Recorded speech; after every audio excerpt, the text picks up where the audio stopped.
dormait pas la nuit. Pendant 2 ans, tu lui as perturbé son sommeil. Quand tes parents, à 4 heures du matin, ils sont levés pour aller travailler, pour t'acheter des vêtements. Quand lorsque tu es malade, ta mère, elle trouve pas le sommeil. Même quand tu as 30 ou 40 ans, si tu rentres à 1 heure du matin, ta mère, elle t'attend encore pour demander de tes nouvelles ou pour te préparer à manger. Qui va se comporter avec toi si c'est pas ta mère et ton père? Qui va se comporter comme ça avec toi? Et nous, on est gentils avec nos copains.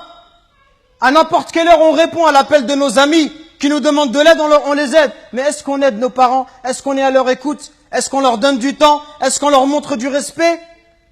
Les anciens, ils disaient, Zayd al-Abidin, le petit-fils de Ali ibn Abi Talib, il disait, on lui disait, toi, t'es quelqu'un de très bon avec tes parents, pourquoi tu manges jamais avec ta mère? Il dit, parce que j'ai peur, si ma mère, elle voit dans l'assiette quelque chose qu'elle a envie de prendre, et si je le prends avant elle, j'ai peur qu'Allah, il compte cela comme la désobéissance. Et il disait rien d'étonnant à cela. Il disait, ceux qui ont vécu avant nous, ils considéraient comme un manque de respect envers les parents que d'habiter au premier étage et que de laisser habiter les parents au rez-de-chaussée. Regardez jusqu'où ça allait. Allahu Akbar.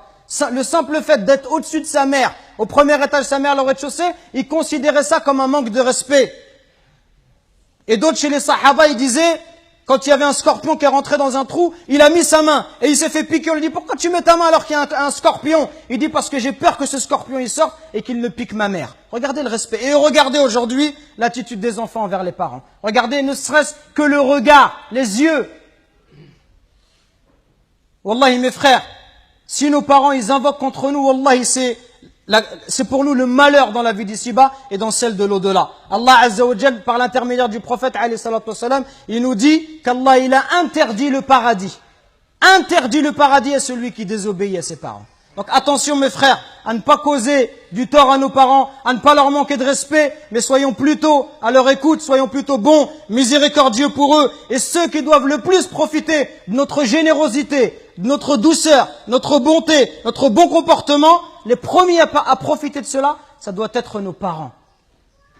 Parce que viendra un jour où ils vont partir, et le jour où ils vont partir, tu vas regretter. Et tu vas dire, ah, si je pouvais encore faire du khair à mon père, si je pouvais encore faire du khair à ma mère.